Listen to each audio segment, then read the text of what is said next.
माझ्या प्रिय मित्रांनो, आज संत चैत्रासाठी मी पुन्हा एकदा आपल्या सगळ्यांचं हार्दिक स्वागत करतो। आणि आज आपण जी जगप्रसिद्ध आणि विशेषतः जी पहिली स्त्री जिला डॉक्टर ऑफ द चर्च ही पदवी देण्यात आली, अशा ह्या संताचाच आपण विचार करीत आहोत आणि तिच्या जीवनातून आपल्याला कशी प्रेरणा मिळते हे आपण पाहणार आहोत। तर ही आहे अविलाची संत त्रिजा। म्हणजे स्पेन देशात अविला हे जे स्थळ आहे त्या ठिकाणी तिचा जन्म झाला होता 1515 मध्ये। आणि आपल्याला ठाऊक आहे की 1517 मध्ये मार्टिन ल्युथरने प्रोटेस्टंट पंथांची स्थापना केली आणि त्यावेळेला चर्चमध्ये दुफळी निर्माण झाली आणि त्यामुळे वातावरण फार तंग होतं। आणि अशा परिस्थितीमध्ये, अशा वातावरणामध्येच अविलाची ही त्रिजा जन्माला आलेली होती। तसे तिचे वडील फार अत्यंत धार्मिक होते आणि कडक शिस्तीचे होते, पण आई मात्र तेवढी धार्मिक नव्हती किंवा तिला अशा प्रेमाच्या गोष्टी वगैरे आवडत।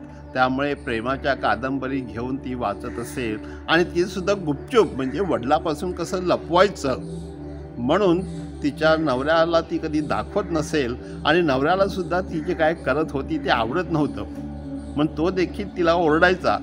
परंतु ही गुपचूपपणे आपल्या खाजगी रूममध्ये हे सगळ्या पुस्तकं वगैरे वाचायची। म्हणजे माझ्या प्रिय मित्रांनो, तसं पाहिलं तर वडिलाचा आदर्श मोठा होता, पण वडील कडक शिस्तीचे होते। त्यामुळे आईला थोडंसं चालायचं आणि त्यामुळे ही जी त्रिजा होती, ही त्रिजा थोडीशी आईसारखीच बनली। म्हणजे तिला मुलाबरोबर फिरायचं, गप्पा गोष्टी करायच्या, प्रेमाच्या गोष्टी करायच्या, बोलणं चालणं किंवा रंगीत कपडे, निळ्या रंगाचे कपडे घालायचे किंवा थोडीशी फॅशन करायची, अशा प्रकारची तिची वृत्ती होती। आणि त्यामुळे ती एका बाजूने असा पण विचार करत होती की हे जीवन जगून काय उपयोग। आणि म्हणून एक दिवस ती तिच्या छोट्या भावाला घेतली आणि ते दोघे गेले कुठे, स्वतःचाच शिरच्छेद करण्यासाठी। म्हणजेच स्वतः मरायचं असं जर काही तिला वाटत होतं।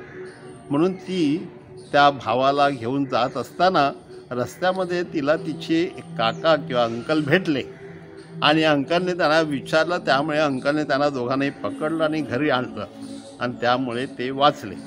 पण माझ्या प्रिय मित्रांनो, की ही मुलगी देखील त्रिजा एवढी काही जीवनात सिरियस नव्हती किंवा तिने कधी काही चांगल्या गोष्टी केलेल्या नाही। थोडीशी बंडखोर पण होती।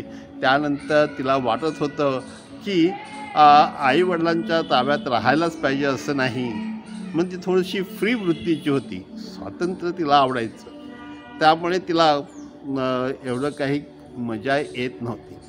आणि वडील तर फार कडक होते, म्हणून वडिलांनी बोललं काहीतरी तर ही पटकन रडायला सुरुवात करायची। तर माझ्या प्रिय मित्रांनो, थोड्या वर्षानंतर काय झालं की वडिलांने ह्या मुलीचे रंग पाहून तिला कॉन्व्हेंटमध्ये नेऊन ठेवलं। आता त्यावेळेला जी कॉन्व्हेंट्स होती ती कॉन्व्हेंट्स काही इतकी सिरियस नव्हती। म्हणजे त्या कॉन्व्हेंट्समध्ये सिस्टर्स दागदागिनेसुद्धा घालायचे किंवा त्यांना प्रार्थना किंवा मननचिंतन ह्या बाबतीतसुद्धा ते एवढं काही सिरियस नव्हते। मग एका बाजूने तिला बरं वाटलं की आता मी कॉन्व्हेंटमध्ये आली आहे ना, म्हणजेच वडिलांचा दरारा नाही आणि त्यामुळे मी अत्यंत खुशीने जीवन जगेन। तर ह्या विचाराने ती आली आणि तिलासुद्धा काही तिथे मुलं भेटायला यायची त्या कॉर्नरमध्ये, ते बोलायचे, चालायचे, गप्पा गोष्टी करायच्या आणि त्यामुळे ती आनंदित होती। पण दुसऱ्या बाजूने ती विचारत होती की इथे काय करायचं अख्खा दिवस। मग कारण मनन, प्रार्थना, चिंतन हे तिला काय करायला आवडत नसे आणि त्याच्यामध्ये तिचं मन लागत नसे। मग नंतर कारण तिने सुद्धा पाहिलं की सिस्टर लोकसुद्धा प्रार्थना करत नाहीत किंवा ते काय कसं तरी जीवन जगतात. तर इथे फक्त सिस्टरला बरं वाटायचं का? कारण ह्या मुली जेव्हा तिथे टाकल्या जात असत, बऱ्याचशा मुली होत्या, त्याच्यामध्ये ही आणखीन एक. पण ह्यांच्याद्वारे सिस्टरना कॉन्व्हेंटला पैसे मिळायचे, कारण त्यामुळे त्यांना जीवन सोपं व्हायचं. म्हणून हिने विचार केला. नंतर काही वर्षानंतर हिला तिथे थोडासा अधिकार मिळाला म्हणजे ज्या दुसऱ्या तरुण मुली येतात त्यांना संस्काराच्या गोष्टी सांगून त्यांना तयार करणं, त्यांना शिस्त लावणं, त्यांना प्रार्थना शिकवणं, ह्या गोष्टीसाठी तिला नेमलं.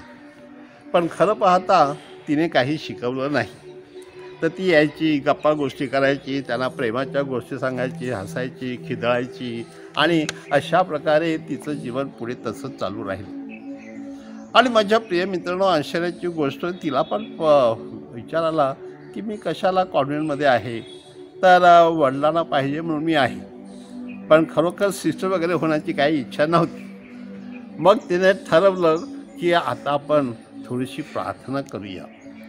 मग तिने प्रार्थना करायला सुरुवात केली, पण तिचं काही प्रार्थनेमध्ये मन लागत नाही. मग तिला सांगण्यात आलं की प्रार्थना म्हणजे काय? प्रार्थना म्हणजे तुझ्या मित्राशी बोलणं. तर येशू हा तुझा मित्र आहे आणि येशूवर तुझं प्रेम आहे आणि ते तू येशूला सांगायचं. आणि नंतर तिने विचार केला की आपण एक प्रयत्न करू.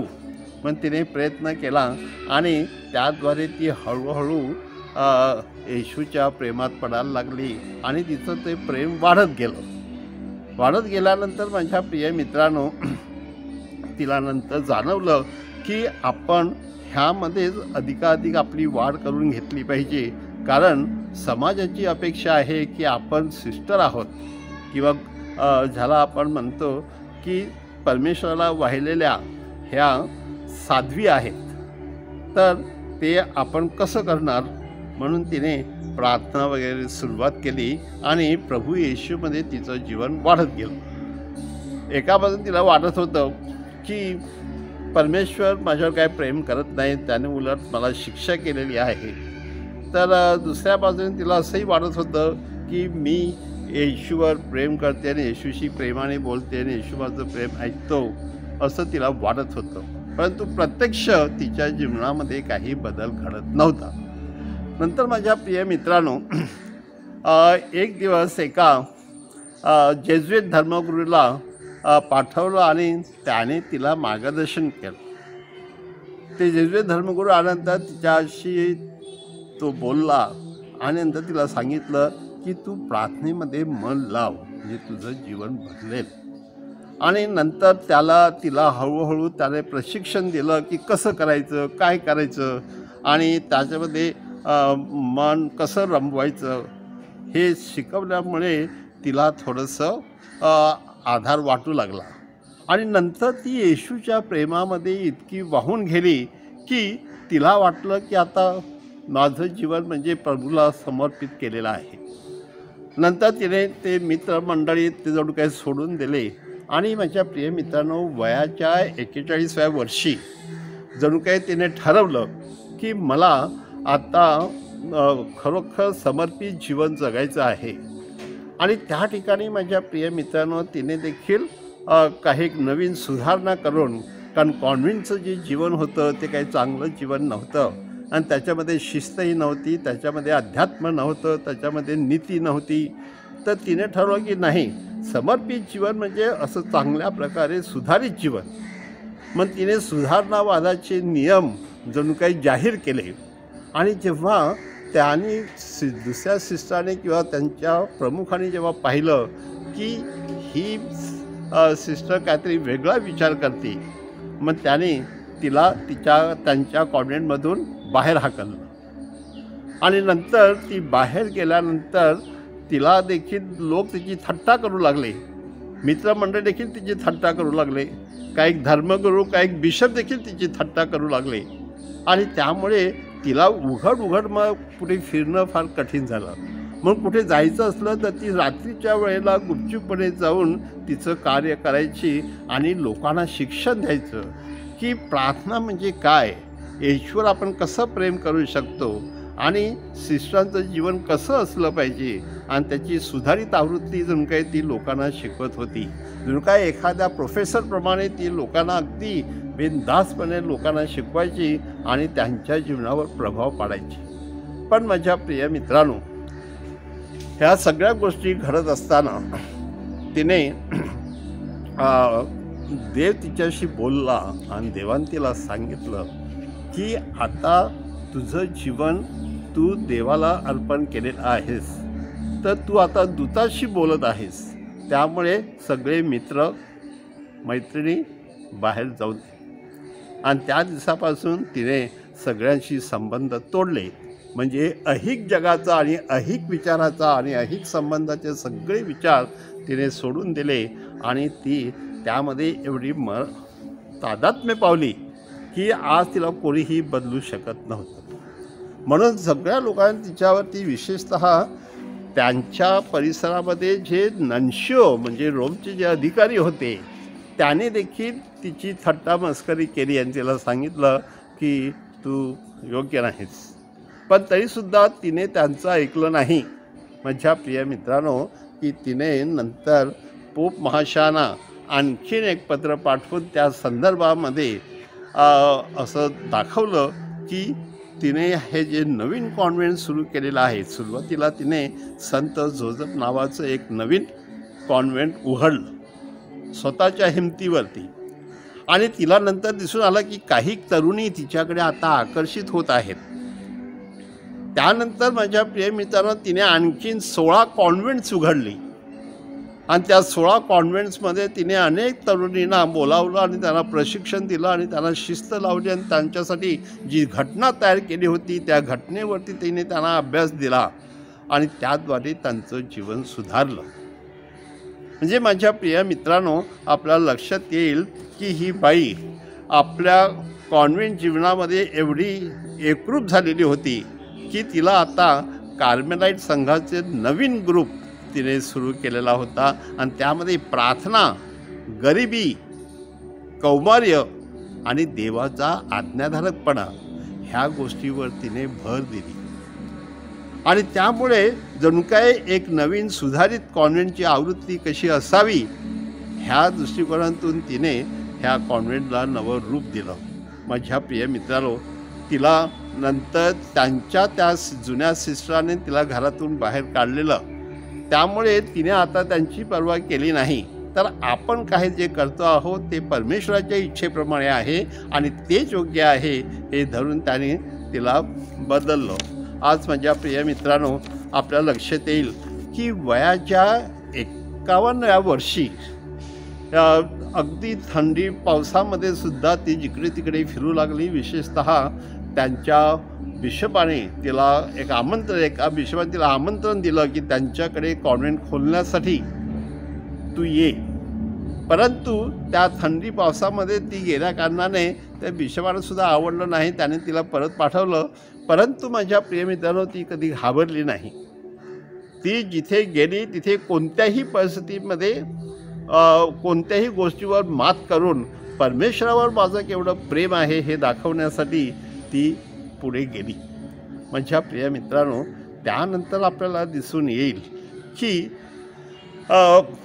कॉन्व्हेंटच्या ह्या घटनेवरील पुस्तकांतून सुद्धा तिची कसून चौकशी करण्यात आली, परंतु तिने सगळ्या प्रश्नांची उत्तरं दिली.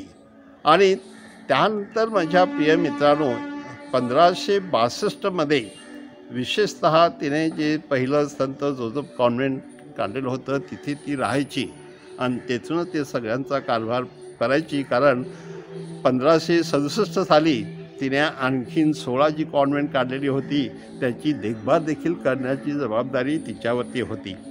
आणि त्यानंतर माझ्या प्रिय मित्रांनो, की त्या सगळ्या गरिबीमुळे सगळ्या त्रागामुळे देखील तिची प्रकृती खूप खालावली आणि जणू काही ती काही वयाच्या 67व्या वर्षी ती स्त्री मरण पावली. पण माझ्या प्रिय मित्रांनो, त्यानंतर अगदी थोड्याच वर्षामध्ये म्हणजे 1622 साली हिला रोममधून संतपद देण्यात आलं आणि केवळ त्यानंतर तिला ज्याला आपण म्हणतो की डॉक्टर ऑफ द चर्च जी पदवी आहे ती त्यावेळेला कोणत्याही स्त्रीला मिळत नसे आणि ती पहिलं पद हे संत ह्याला मिळालेलं आहे की ज्याद्वारे आपल्या प्रत्येकांना दिसून येईल की हिने केवळ सांगितलं नाही पण काहीतरी नवीन घटना शोधून काढली आणि ते केवळ परमेश्वरावरील तिचं जे संपर्क होते संबंध होते त्याद्वारेच. आणि म्हणून आपण म्हणू शकतो की शी वॉज ग्रेट. आणि त्यावेळेपर्यंत लोकांना ह्याचा शोध लागला नव्हता की कॉन्व्हेंटचं जीवन कसं असावं आणि त्याद्वारे कशी शिस्त असावी. म्हणून अविलाची जी संत त्रिजा आहे त्या संत त्रिजांना हे डॉक्टर ऑफ द चर्च पदवी देण्यात आलेली आहे. म्हणून माझ्या प्रिय मित्रांनो, एका बाजूने त्यानंतर तिच्या मृत्यूनंतर बरंचसं तिचं साहित्य तिची पत्रे तिच्या सगळ्या कथा हे बाहेर आल्या आणि प्रकाशित झाल्या आणि लोकांमध्ये पसरल्या. पण माझ्या प्रिय मित्रांनो, संत अविला हे आपल्या सगळ्यासाठी किंवा ख्रिस्त सभेसाठी अत्यंत लाडकी संत आहे. तिच्याकडून आपण बरंचसं काही शिकू शकतो. विशेषतः स्वतःच्या जीवनामध्ये कसं परिवर्तन घडवायचं आणि परमेश्वराशी कसं एकरूप व्हायचं आणि येशू ख्रिस्त हाच माझा एकमेव मित्र आहे आणि मी त्याच्यावर प्रेम करते. त्या प्रेमातूनच मी माझं जीवन जगते आणि माझं जीवन त्याला समर्पित करते. ही भावना ती आपल्याला तिच्या जीवनातून शिकवत आहे.